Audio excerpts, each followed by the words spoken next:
Shabbat Shalom, everyone! How are you? This week's Torah portion is Tzav, and we are reading the second aliyah. And the second aliyah tells us about the minchah offering. Do you remember the 5 offerings that we learned about in Vayikra last Shabbat? Well, the minchah is the grain offering, and it has flour and oil and salt in it.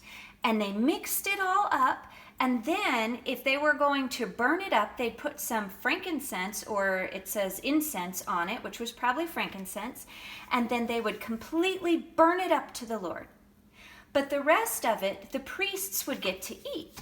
So they would roll it out and bake it. Maybe they put it on a griddle, or maybe they put it in a pan, and that would be for the priests.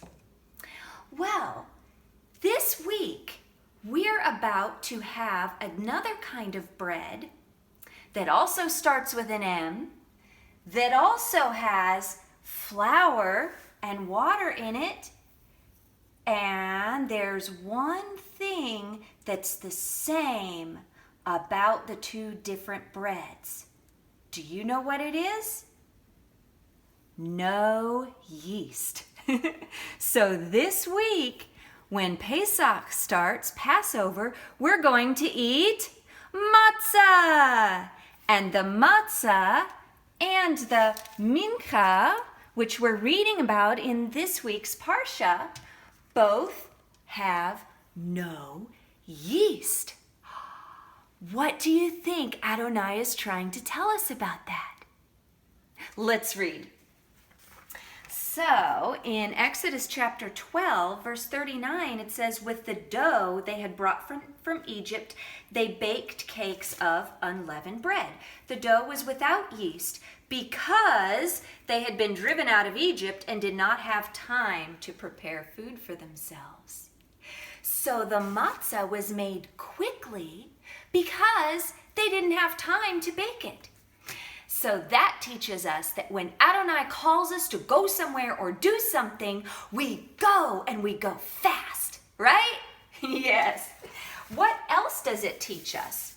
Well, let's look. What is the difference between matzah and regular bread? Well, the regular bread has yeast. And what does it do to the bread? Is this squishy? Can I poke it? No, if I try and poke it, it cracks. But if I squish this, it springs back. That's what yeast does to bread. So yeast puffs it up. Now, spiritually, what does that mean to be puffed up? Well, let's think about that. Have you ever heard somebody say, well, I'm faster than you? Well, I'm smarter than you. Do their chests pop out when they're bragging? Yes, that is being arrogant, isn't it? That's boasting and bragging. In fact, Yeshua talks about that. In Luke chapter 12, verse 1, he says, be on your guard against the yeast of the Pharisees, which is hypocrisy. Hypocrisy is when we say one thing, but then we do something else, right? And then in 1 Corinthians 5, verses 6 through 8, it says, your boasting, that's arrogance, isn't it? Your boasting is not good. Don't you know that a little yeast works through the whole batch of dough? Get rid of the old yeast so that you may be a new batch without yeast, as you really are. For Yeshua, our Passover lamb, has been sacrificed. Therefore, let us keep the festival, not with the old yeast, the yeast of malice and wickedness, but with bread without yeast, the bread of sincerity and truth. So, what does Rav Shaul, the Apostle Paul, say about the old bread, the bread with the yeast? He calls it boasting and malice and wickedness. Do you know what malice is? Malice is when we wish evil against someone. And wickedness, well, that's doing evil, isn't it? So Rav Shaul says for the Passover, you're going to get rid of that. You're not going to eat that. And what do we know about Yeshua? He is the bread of life, right? We know that the minchah and the matzah both teach us about him, and he is without yeast. So let's think about what James says. This is how James says we are to be. Submit yourselves then to God, for God opposes the proud, but gives grace to the humble. Come near to God, and he will come near to you. Do you remember that the offerings mean to draw near, to come near to God?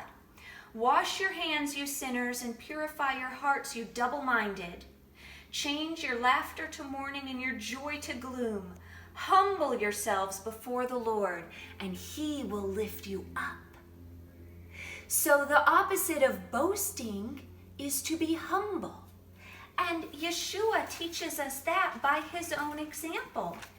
In Philippians chapter 2, it says, your attitude should be the same as that of Messiah Yeshua, who being in very nature God, did not consider equality with God something to be exploited, but made himself nothing, taking the very nature of a servant, being made in human likeness, and being found in appearance as a man, he humbled himself and became obedient to death, even death on a cross. Therefore, God exalted him to the highest place and gave him the name that is above every name, that at the name of Yeshua every knee should bow in heaven and on earth and under the earth, and every tongue confess that Yeshua HaMashiach is Adonai, to the glory of God the Father. So as we head into this week, let's get rid of our boasting, get rid of our evil, and let's be humble before Adonai. For the glory of Yeshua, Shabbat Shalom.